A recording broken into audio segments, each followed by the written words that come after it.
꼭 기억해 놓으십시오. 그 시대마다 하나님이 그 백성과 동행하는 방식이 다르다. 여러분, 세대주의는 똑같이 이렇게 세대를 저와 똑같이 나눈 건 아닌데 세대를 나눕니다. 나눠가지고 그 세대마다 천국 가는 백성을 특권적으로 뽑습니다. 이게 세대주의고, 이렇게 세대를 나누시는 혹시 세대주의가 아닌가 생각합니다. 세대주의가 전혀 상관이 없는 겁니다. 구속사적인 안목으로 성경을 이렇게 펼치는 것이고, 자, 구원에 대한 그 요소, 하나님과 그 백성이 동행함, 임마누엘로 함께 하심, 이것은 똑같습니다. 똑같은데 그 시대마다 하나님이 그 백성과 함께 누리는 누림은 다릅니다. 방식이 다르므로 누림이 달라요. 자, 보십시오. 첫 번째로 하나님과 동행하는 방식이 다르면 하나님을 누리는 누림이 달라요. 하나님을 누리는 것이 다르다는 거지요. 에덴에서 타락하기 전에 아담과 하와가 하나님을 누리는 누림하고, 타락해서 에덴에서 쫓겨나서 에덴 밖에서 하나님을 누리는 누림이 다릅니다. 이 누림이 다르다는 의미를 여러분 이해하시겠죠? 예. 결혼하기 전에 약혼의 질서 속에서 똑같은 남자와 똑같은 여자인데, 결혼하기 이전에 약혼의 질서 속에서 둘이 누리는 누림하고, 결혼해가지고 남편과 아내가 누리는 누림이 다릅니다. 어린아이가, 5살짜리 유치원 다니는 아이가 아버지를 누리는 누림하고, 장가간 아들이 아버지를 누리는 누림이 다릅니다. 그래서 그 시대마다 하나님이 그 백성과 동행하는 동행이 다르면 하나님을 누리는 누림이 다르다는 말.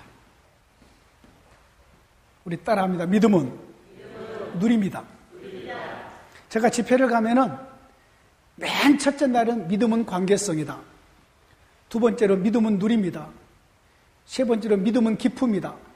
이런 계속해서 그 주제를 가지고 일반 성도들에게는 그것을 가지고 제가 집회를 합니다. 관계성 속에서 하나님과의 그런 영광스러운 관계를 구약부터 구속사로 조명해 가고, 그리고 누림은 하나님의 자녀로서의 누리는 그 말할 수 없는 우리에게 주어지는 영광스러운 누림을 부활의 빛으로 드러냅니다.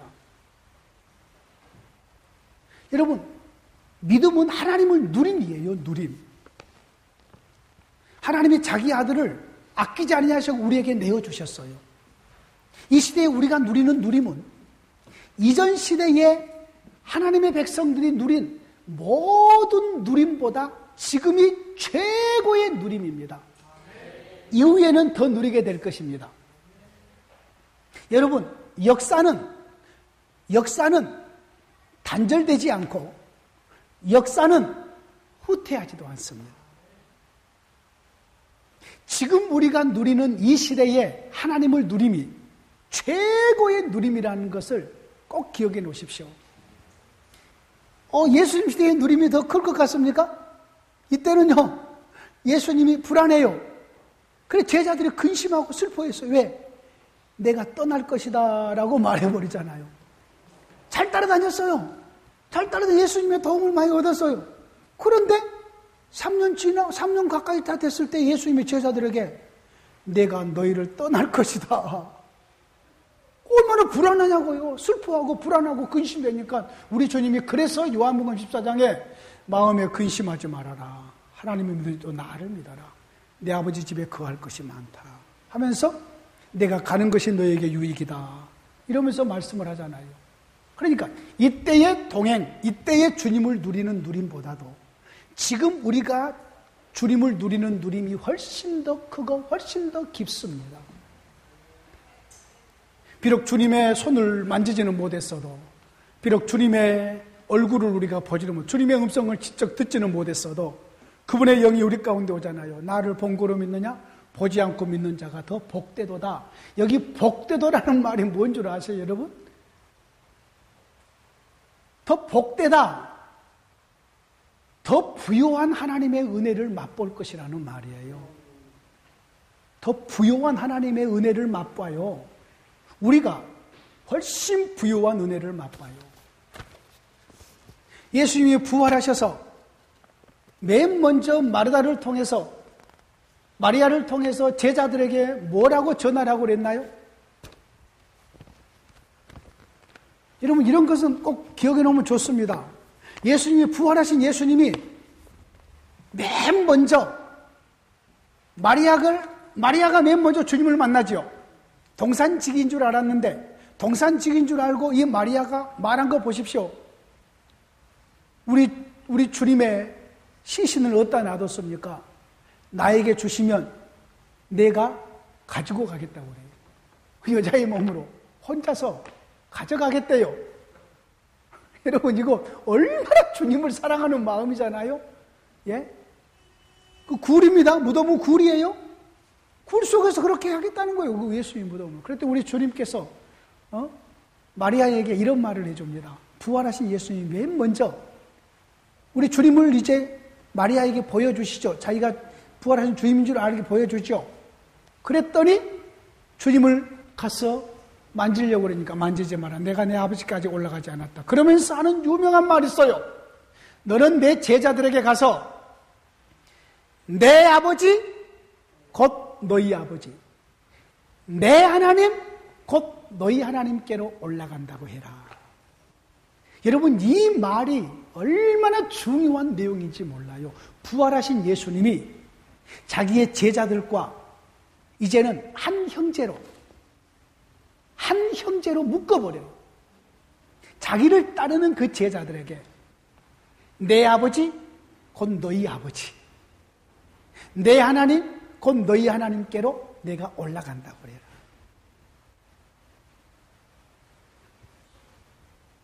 자, 부활하신 이후에 주님께서 우리에게 주시는 하나님에 대한 그 부요함, 하나님의 생명의 부요함, 이런 모든 부요함은 이전의 어떤 시대보다도 우리와 동행하는 영광스러운 임마누엘의 동행 때문에 말할 수 없이 부요한 하나님을 우리가 지금 누리고 있는 거예요.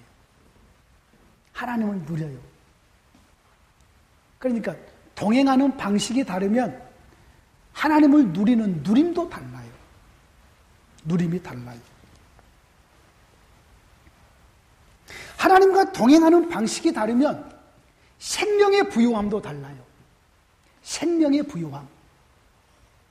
여러분, 성경에서 말한 생명이라는 의미는요, 하나님과 함께 연합을 얘기해요. 연합. 자, 임마누엘도 하나님과 함께 연합이죠. 그렇죠? 성경에서 말한 생명은 하나님과 연합을 말해요. 연합. 자, 제가 여기서 이파리 하나를 떼겠습니다. 뗐습니다. 자, 이것이 뿌리에서 원나무에서 떨어졌습니다. 이게 살았나요? 죽었나요? 죽은 겁니다. 이전까지는 살았습니다. 원나무에 붙어 있을 때는 살았습니다. 내가 떼는 순간 이것은 죽었습니다. 확 죽은 거지. 성경에서 말한 생명은 하나님과 함께 하면은 생명이고 하나님을 떠나면 사망입니다. 생명의 개념이 그렇습니다. 포도나무에 가지가 포도나무에 붙어 있으면 생명이고 열매를 맺고, 포도나무가 가지에서 포도나무 가지에서 가지가 떨어져 나가면 사망이고 멸망입니다. 요한복음 15장에 우리에게 주시는 메시지잖아요.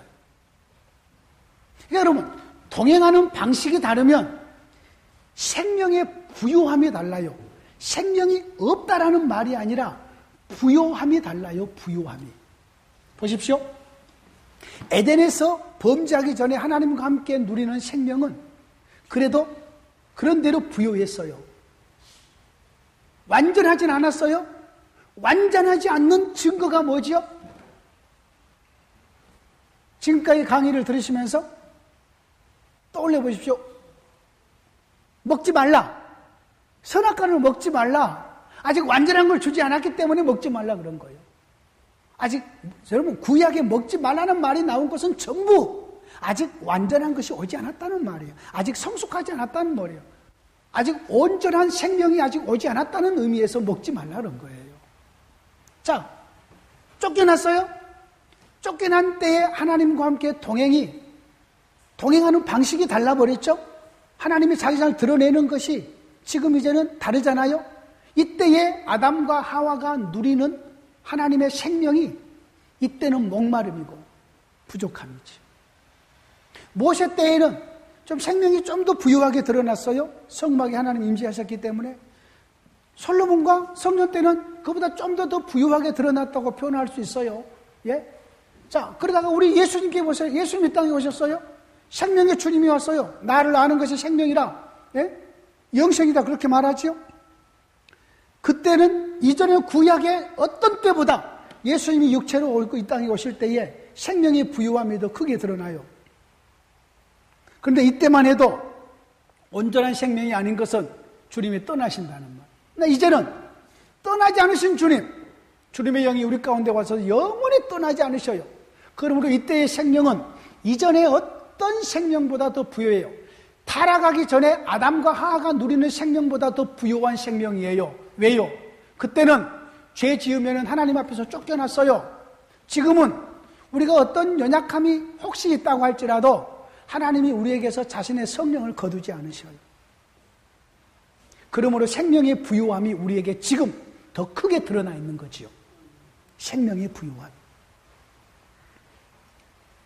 자, 세 번째로 하나님과 교제하는 방식이 다르면, 동행하는 방식이 다르면 교제하는 방식도 달라요. 하나님과 교제하는 방식. 교제하는 방식이 다르다. 자, 보십시다. 타락하기 전에 아담과 하와는 그냥 아담이 하나님을 부르고 하와가 하나님을 부르면서 교제했어요. 이때는 마치 아담과 하와는 이제 막 태어난 어린아이와 같아요. 비록 장성한 어른이지만 하나님의 나라의 그 관점에서 봤을 때 그 나라가 이제 막 시작한 출발점에 있다 그 말이에요. 결혼 생활도 그렇죠. 결혼 막 해가지고 남편과 아내로 있으면은 가정이 이제 막 태어난 거지요. 완숙되지 않았죠 아직까지. 그렇죠. 이 가정이 점점 애도 낳고 이러면서 이 가정이 좀 왕성한 가정, 성숙한 가정으로 나아가기 이제 막 첫 발을 뗀 거지요. 이때는 그랬어요. 하나님과 그런 동행이셨어요. 이제 타락하고 난 이후에 하나님과 교제하는 방식이 하나님이 오실 때에만 교제가 가능해요. 하나님이 안 오시면 방법이 없어요. 자, 조직된 하나님의 나라, 성막을 지을 때는 이제 하나님과 교제하는 방식이 이제는 더 분명하게 확정됐어요. 지성소에 제사상을 통해서, 대제사상을 통해서, 제물을 통해서, 그리고 안식일을 통해서, 월삭 초하루를 통해서, 그리고 유월절을 통해서, 매초절을 통해서, 수상절을 통해서 이렇게 교제하는 그 날짜와 교제하는 방식이 정해졌어요. 이것이 레이기라고 그랬죠? 레이기죠? 그렇지만 이전에 하나님과 교제하는 방식과 좀 다른 방식이지요. 자, 여기까지도 같은 방식이에요. 이제 성전이 솔로몬 성전이 무너져 버렸을 때에 이제 하나님께서는 그 백성과 함께 바벨론에 내려가서 이전에 교제하는 방식 아닌 다른 방식으로 교제하죠. 선지자를 통해서 말씀을 주시고 이러면서 교제하시죠. 그 하나님께서 이제 친히 육체를 입고 자기 백성 가운데 오셔서 직접 말씀하시면서 교제하셔요.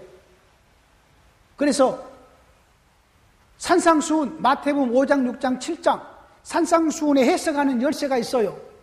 그것이 뭐라고 그랬죠? 나는 너희에게 이르노니.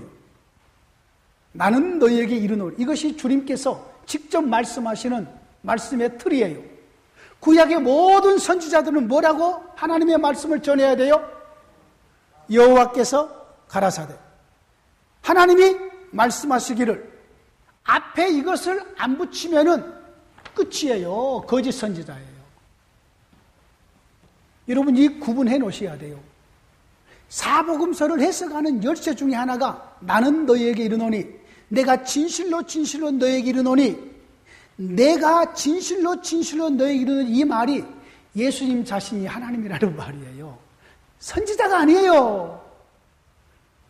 여러분 팔복이나 공간복음서에 나오는데 옛사람에게 말한 바 살인하지 말라 하였다 하였지만 나는 너희에게 이르노니 이러잖아요. 모세의 율법의 정신까지를 얘기하는 거 아니에요. 여러분 주석책에 거의 그렇게 나와 있어요. 구약의 율법을 이렇게 주셨는데 예수님 오셔서 그 정신까지 그 얘기한 거라고. 여자를 옛사람에게 말한 바 간음하지 말라 했던 너희가 들었으나 나는 너희에게 이르노니 여자를 보고 음욕을 품는 자마다 이미 마음에 간음하였느니라. 간음하지 말라는 그 말의 의미의 그 깊은 정신은 여자를 보고 음욕까지도 품지 말라고 한 것이다 라고 모세가 주시는 율법의 정신을 얘기한 것으로 알아요. 거의 그렇게 해석을 해놨어요. 그러면 예수님이 누구의 제자가 되는 거예요? 모세의 제자밖에 안 돼요.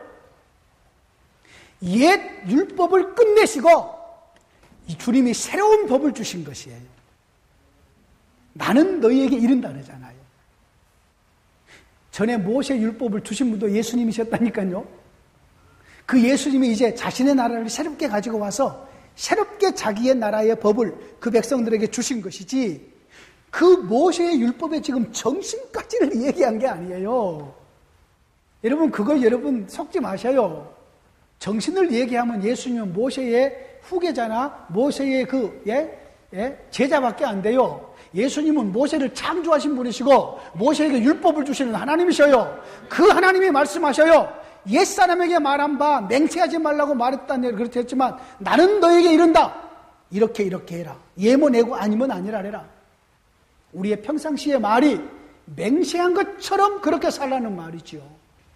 우리에게. 그래서 특별히 산상보훈 5장, 6장, 7장을 해석하는 열쇠는 나는 너희에게 이르노니에요. 이거 여러분 적어놔요. 이거 중요한 부분이에요. 예?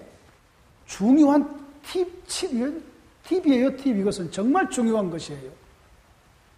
비교를 해놓으세요. 구약의 선지자들은 하나님의 뜻을 전할 때에 여호와께서 가라사대라고 전했다니까요.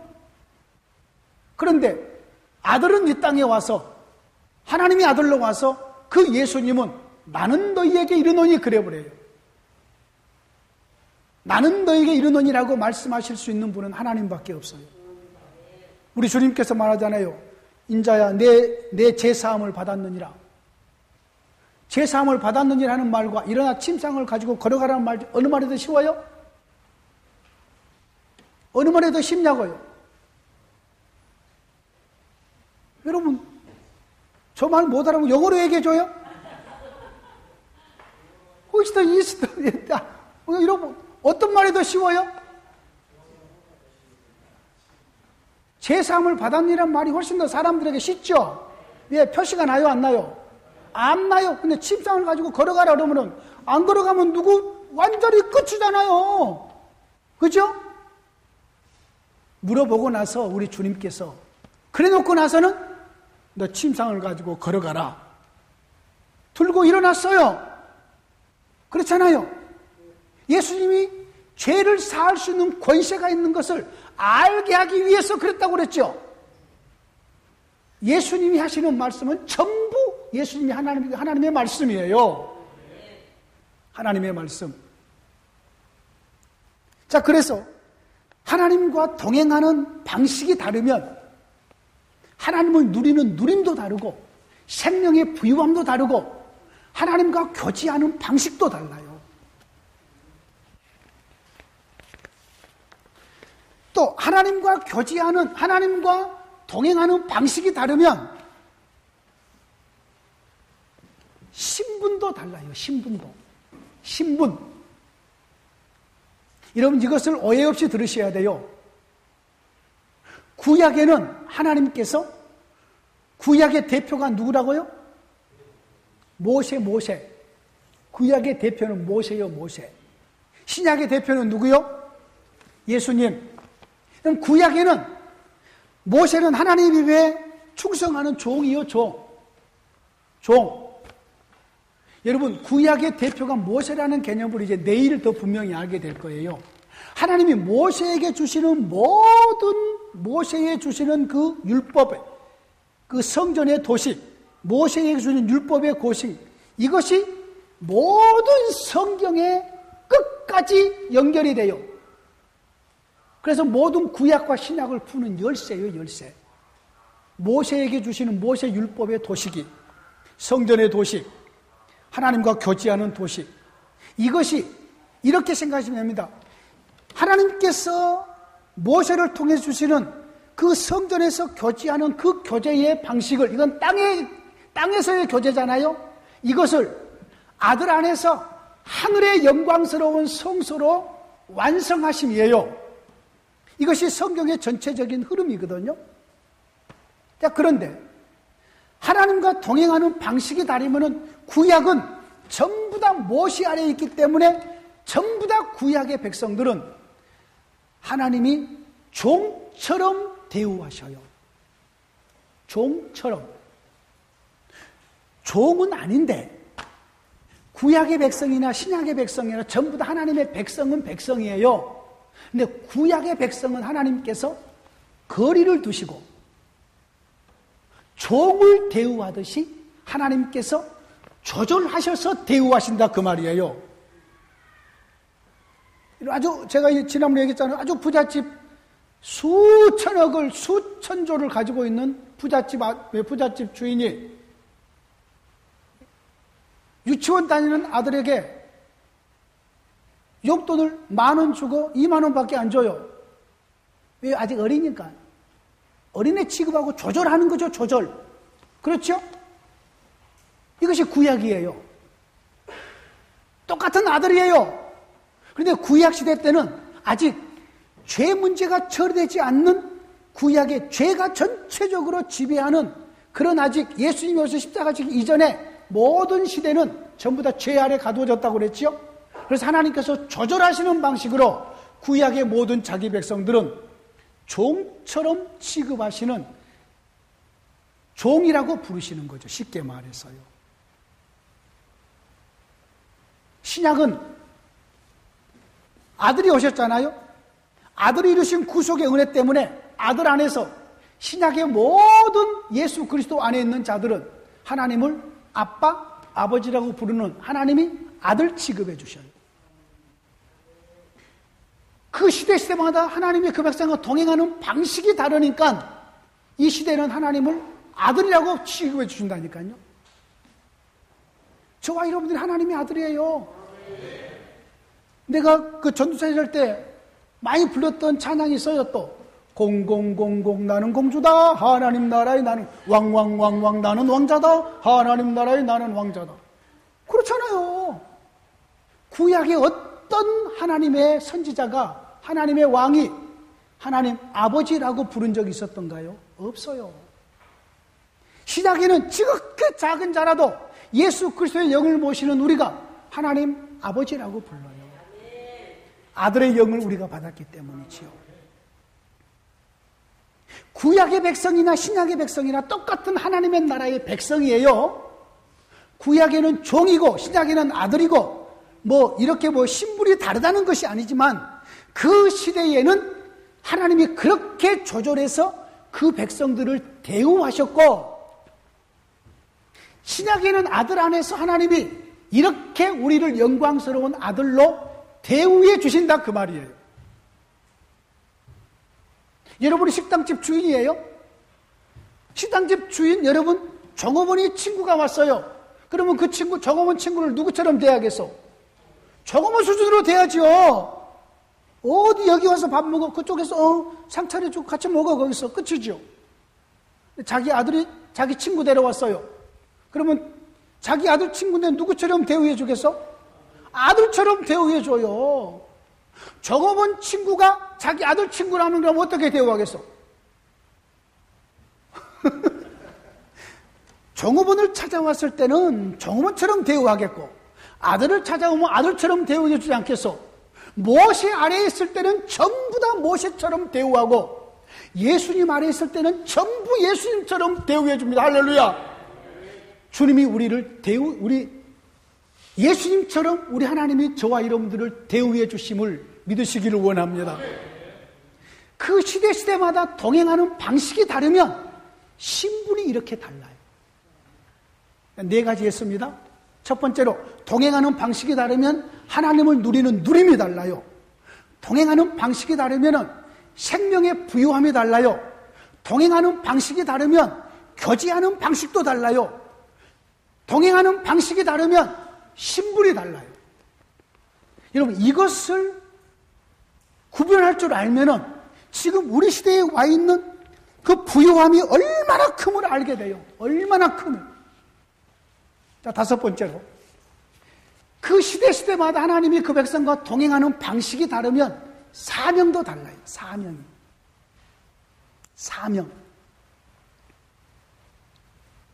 우리에게는 하나님께로부터 주어진 사명이 있죠. 여러분, 구원의 삶 속에는 항상 사명이 빠지지 않습니다. 내가 구원받았다. 자, 보십시오. 처음에 아담과 하와가 하나님으로부터 지음을 받고 그들에게 사명이 주어지죠. 하나님의 신적인 권위를 가지고 하나님의 나라를 다스리고 통치하고 관리하는 사명이 주어지죠. 타락한 이후에도 생육하고 번성하고 그리고 땅에서 수고하고 땅을 경작하고 사명이 주어집니다. 여러분, 구원의 삶 속에 하나님과 동행하는 삶 속에서는 아무것도 안 하고 가만히 있는 것이 아니에요. 여러분이 선교사님이고 목회자이십니까? 여러분, 지금부터 은퇴 준비를 하셔야 돼요. 은퇴 준비. 내가 은퇴하시는 분들을 모아놓고 내가 조금 좀 특강을 할 수 있어요. 은퇴 준비를 많은 목회자들이 돈으로 준비하려고 돈으로. 은퇴 준비는 돈으로 하면은요, 그 돈 그거 얼마나 준비하면은 은퇴 준비가 되겠어? 은퇴 준비는 여러분요, 기술을 준비하는 거예요, 기술을.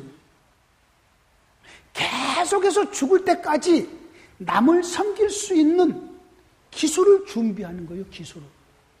내가 다 목수하고 막 정경점하고 배관하고 막 그냥 막 배선하고 다 하니까 이놈의 선교사님들이 목사님, 우리 선교지에 좀 와주십시오. 이거 가르쳐달라고 와달라고 내가 너무나 기분이 좋게 달려가지.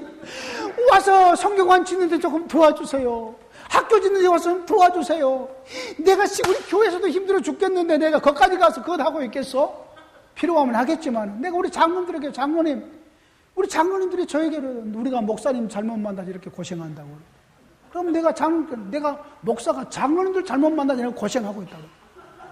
어떤 교회 장로는 몇억씩 돈 툭툭 헌금해가지고 전부 다 시켜버리더니 이 교회는 어떻게든지 목사한테 망쳐들게 만들고 탁하들게 만들고 전기 유한지게 만드니 목사가 장로 잘못 만난 게 더 맞는 얘기죠? 아니요? 내가 우리 재정부 장로님이 계시는데 제가 장로님 나를 한 달 사례를 주지 말고 일당을 쳐서 나를 주시라고 그랬어요. 그런데 그건 또 안 좋대. 내가 일당이 한 35만 원 됩니다. 그러면 한 달에 1,000만 원 줘야 돼요, 장로님. 그러니까 사례금 미루지 말고 그때그때 잘 주세요. 아니면 내가 일당 쳐서 받아버릴 수 있어요. 장로들과 같이 이렇게 땀 흘려 일을 하니까 장로님들 건하고 그냥 허물이 없습니다. 그냥 이렇게 사는 것이. 이게 여러분 행복이에요. 목사가 목에 힘주고 막 넥타이 메고 나는 목사인데 하고 있는 거, 이거 여러분 진짜 피곤한 일이에요. 요즘에 목사요, 사방에 널려 있는 게 목사고요. 집안 식구들 중에 목사 없는 집안 아무도 없어요. 그러니까 그냥 행복하게 살아야 돼요. 행복하게. 권위 내세우지 말고. 내세운다고 해서 권위 누가 알아주지도 않아. 그냥 말씀만 힘있게 선포하면은, 예수님만 힘있게 드러내면 예수의 권위가 함께 우리에게 온 줄로 믿으시기 원합니다. 이게 우리의 행복이에요. 듣기 싫으면 듣지 말든지. 자, 사명에 따른 사명?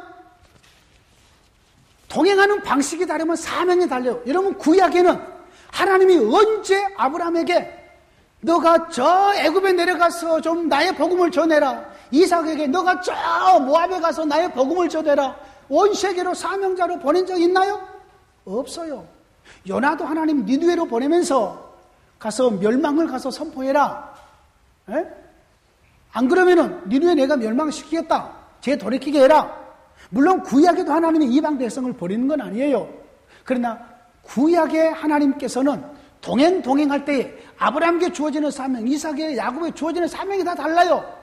그런데 지금 주님이 이루어 놓으신 실현된 나라 안에서 우리에게 주어지는 사명은 하나님이 주시는 권세로 온 세계에 나아가서 주의 복음으로 어둠을 물리치고 생명의 빛을 드러내는 사명이에요. 이 사명을 우리에게 주셨어요. 하나님과 동행의 방식이 다르면 사명도 달라요. 확실히 다릅니다. 언제 예수님께서 지상에 사역할 때에 제자들을 다른 나라로 막 복음 전하러 보냈나요? 안 보냈다니까요. 부활하신 이후에야 드디어 제자들을 모든 족속에게로 보내시는 거예요. 동행하는 방식이 다르니까. 그때에 드디어 보내는 거예요. 자, 지금 몇 개 했나요? 5개 했죠? 이제 여러분, 성경의 가장 완벽한 숫자가 7이에요. 7개를 채웁시다. 그 시대마다 하나님과 그 백성이 동행하는 방식이 다르면 윤리가 달라요. 윤리가 뭐예요? 하나님 앞에서 우리의 도덕적인 삶이죠. 그렇죠? 윤리가 달라요. 자, 보세요.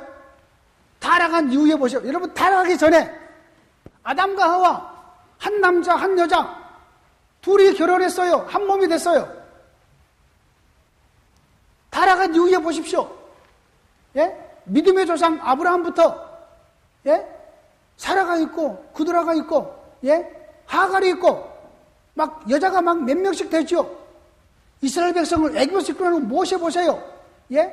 십보라가 있고, 또, 예? 구스 여인이 있고, 막 그러죠? 그 외에 또 몇 명 더 있는지 모르겠어요. 성경에서 말 안 한다고 해서 없는 건 아니에요. 예? 꼭 필요한 것만 기록하기 때문에. 자, 가나안 나라 다윗 보세요. 예? 아내가 다윗은 꼭 남의 헌금만 데리고 살아. 다윗 봐봐요. 새 것이 하나도 없어요. 다른 사람이 데리고 살다 놔둔 것, 예? 다 그런 거 데리고 살아요. 다윗, 예? 그일라, 그렇죠? 바세바, 그렇죠? 예? 미갈, 그렇죠? 예? 예, 그렇죠. 그것이 뭐 아멘이야. 그걸 뭐 아멘 할 거 아니잖아요. 예? 그렇게 지혜롭다는 솔로몬 왕, 얼마나 많은 첩을 데리고 사나요? 그 시대에서 하나님과의 백성이 동행하는 방식이 다를 때에 윤리가 달라요. 예수님 때에 예수님만 이 땅에 딱 빛으로 나타나도 사마리아 여인에게 우리 주님께서 그 여인의 죄를 지적합니다. 어떻게 지적하냐면은 너 남편을 데려와라. 예수님이 그 남편 뭐 하려고 데려오라고 그랬어? 지금 여인과 대답하고 있는데 남편 데려와라. 이 말은 우리 주님이 너가 그동안에 어떻게 살았느냐라고 묻고 계신 것이에요. 나는 남편이 없습니다. 너 말이 옳다. 그동안에 남편이 넷이 있었지만 다 네 남편 아니었구나. 우리 주님이 다 알고 계시잖아요. 자, 부활한 이후에 사도행전 이후에 하나님의 백성들 중에 사도들 중에 어떤 하나님의 교회 누구 중에 여자를 몇 명 얻는 그러한 인물이 하나님의 나라의 교회 일꾼이 있나요? 한 명도 없습니다. 하나님과 동행하는 방식이 다르면 윤리도 달라요. 지금 우리가 누리는 이 윤리가 가장 성숙한 윤리고 가장 완벽한 윤리고 가장 높은 윤리예요. 남편과 아내가 함께하는 윤리보다 더 높은 윤리도 또 있어요. 복음을 위해서, 그리스도를 위해서 고자되는 윤리. 남편이 있으면 남편이 없는 것처럼 사는 윤리. 아내가 있으면 아내가 없는 것처럼 사는 윤리. 그 높은 윤리는 아무나 받을 수 없어요. 아무나 이해할 수도 없어요. 여러분, 하나님의 성령이 행하시는 일은요, 체험해보지 않는 사람은 몰라요. 모르는 사람에게 아무리 설명해줘도요, 체험하지 않는 사람은 몰라요. 그러나 그 높은 윤리를 깨닫고 높은 윤리를 체험하고 맛본 사람들은 그 영광을 누려요. 여러분요, 이방의 종교도 여러분 스님에게 얼마나 답답하십니까? 이 산속에서. 아휴, 이런 답답한 인생을 어떻게, 이러면, 여러분, 스님이요, 그렇게 말한 사람요, 불쌍하게 여겨요.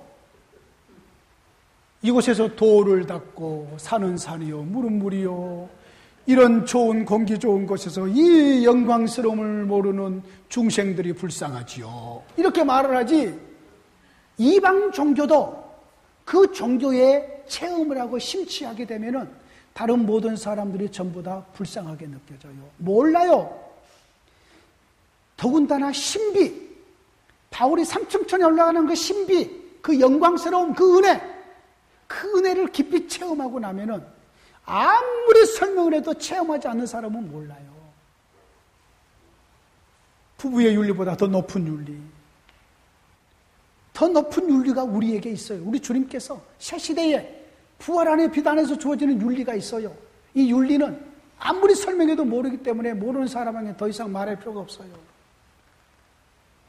자, 하나님과 동행하는 방식이 다르면 윤리도 다르다. 지금 우리가 몇 가지 했나요? 6가지 했습니다. 첫 번째로 그 시대마다 동행하는 방식이 다르면 하나님을 누림이 다르고, 동행하는 방식이 다르면 생명의 부유함이 다르고, 동행하는 방식이 다르면 교제하는 방식이 다르고, 동행하는 방식이 다르면 신분이 다르고, 동행하는 방식이 다르면 사명이 다르고, 동행하는 방식이 다르면 윤리가 다르고, 한 가지가 더 남았어요.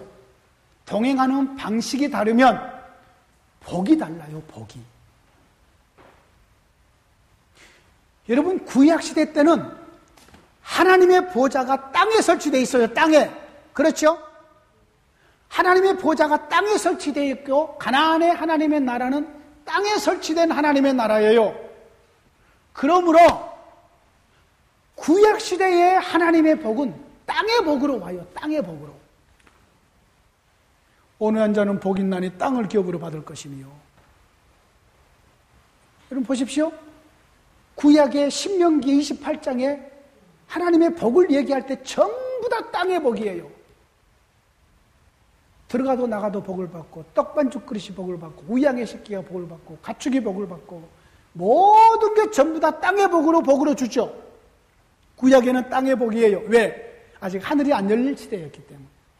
구약에는 아직 하늘이 닫혀 있어요. 여러분, 내가 이렇게 비교하는 말들은 여러분 잘 기록해 놓으셨다가 집에 가서 묵상하고 이것이 무엇인가 계속해서 여러분께서 살펴가셔야 돼요. 구약에는 아직 하늘이 닫혀 있는 시대예요. 하늘이 닫혀 있는 시대이기 때문에 하나님이 복을 주셔도 땅의 것으로 복을 줘요. 땅의 것으로. 하나님이 그 시대에는 땅에서 그 백성과 동행하였기 때문에 땅의 것으로 복을 주셔요. 그런데 예수님이 오신 이후부터, 특별히 주님이 우리의 대표로 하나님 보좌 우편에 올라가셔서 우리의 대표자가 되신 이후부터 우리에게, 자기 백성들에게 복을 주실 때는 하늘의 복을 주셔요. 하늘의 복. 신약의 교회가 하늘에 속한 교회고, 저와 여러분들이 하늘 하나님의 자녀들이고, 그래서 새 시대에 하나님의 성령이 우리와 함께 계시는 이 시대에는 하나님이 우리에게 복을 주실 때에 하늘의 복을 주셔요. 이 하늘의 복을 영적인 복이라고도 표현을 하고 신령한 복이라고도 표현을 해요. 하늘의 복, 하나님의 자녀가 되는 복, 하늘의 복, 하나님의 성령, 하나님의 자신의 영을 우리 가운데 부어주심. 예? 이게 전부 하늘의 복이에요. 우리를 복음의 사역자로 삼아주심. 우리를 통해서 하나님의 성령의 많은 열매가 드러나게 하심. 이게 전부 다 하늘의 복이에요. 그래서 예수님의 제자들을 보십시오. 우리 주님이 그렇게 말을 해요. 베드로가 묻죠. 우리가 모든 것을 다 버리고 주를 쫓았습니다. 우리는 뭘 얻죠?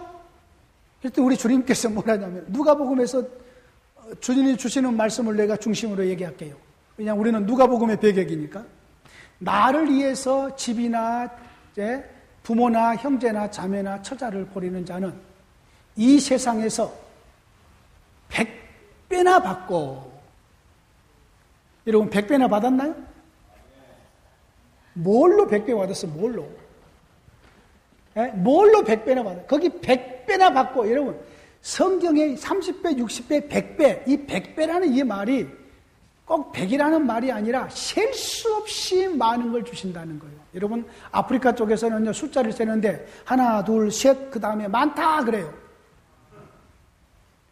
그 다음에 숫자를 더 많이 못 세가요. 어떤 산족들은요, 숫자를 세는데, 여기서도 세가요. 하나, 둘, 셋, 넷, 다섯, 여섯, 일곱, 여덟, 아홉, 열, 열하나, 열둘, 20몇 개밖에 숫자를 못 세요. 그리고 그 다음에는 많다라고 끝나요. 진짜요, 진짜요. 지금 이렇게 문명이 발달한 시대에도요, 하나, 둘, 셋 해놓고 많다라는. 100이라는 숫자는요, 100이 아니라 많다라는 말이에요. 즉, 무슨 얘기냐면은, 이 세상에서 주님을 위해서 모든 것을 버린 자의 삶이 버리지 않는 자의 삶보다 100배나 낫다는 말이에요. 훨씬 낫다는 말이에요. 그런 의미라는 거지요. 그러므로 구약시대에 하나님께서 땅에 자신의 왕자를 설치하시고 자신의 나라를 경영하실 때는 땅의 것으로 복을 줬지만 새 시대의 우리에게는 하늘의 것으로 복을 주신다. 영적인 복을 주신다. 그래서 예수님의 제자들이 전부 다 무슨 집을 몇 채를 가졌나요? 어떤 부자가 됐나요? 어떤 것이, 그게 없잖아요. 주를 위해서 죽어버려요. 예? 야고보서 목배임당에 죽여버려요. 전부 다 베드로 거꾸로 달려서 십자가 죽죠. 다 죽어요. 그런데도 그들은 억울하다고 생각하지 않아요. 당연하다고 여겨요. 왜요? 이미 하늘의 복이 그들에게 주어져 버렸기 때문이죠. 자, 이걸 꼭 여러분의 성경책 속에 앞에다가 꼭 써놓으시기를 원합니다. 예. 그 시대마다 하나님이 자기 백성들과 하나님이 그 백성과 동행하는 방식이 다르다. 이 동행하는 방식을 확실하게 구별을 하면은 이 8세대를 여러분이 머릿속에 완전히 기억을 하고 그리고 이 시대마다 하나님께서 동행하는 방식이 다른 것을 이해를 하면은 어떻게 우리가 지금 받은 구원이 얼마나 영광스럽고 우리에게 주어지는 하나님의 복이 얼마나 크고 얼마나 복된 것인가를 우리가 알게 된단 말이에요. 그것을 선포하는 것이 우리의 사명이고 복음을 선포하는 것이에요. 이것을 구분해서 분별해서 선포하지 않으면 우리의 설교는 복음이 선포되지 않는 것이에요. 윤리 강연하고 있는 것이고 인물 자랑하고 있는 것이고 어떤 주제 가지고 성도들을 교훈하고 있는 것이지 하나님의 나라의 복음을 선포한 것은 아니라 그 말이에요. 그래도 지금까지 한국교회가 성장하고 지금까지 왔던 것은 무엇 때문이라? 그 속에 하나님의 말씀이 섞여 있었기 때문이다. 섞여 있었기 때문이다. 자,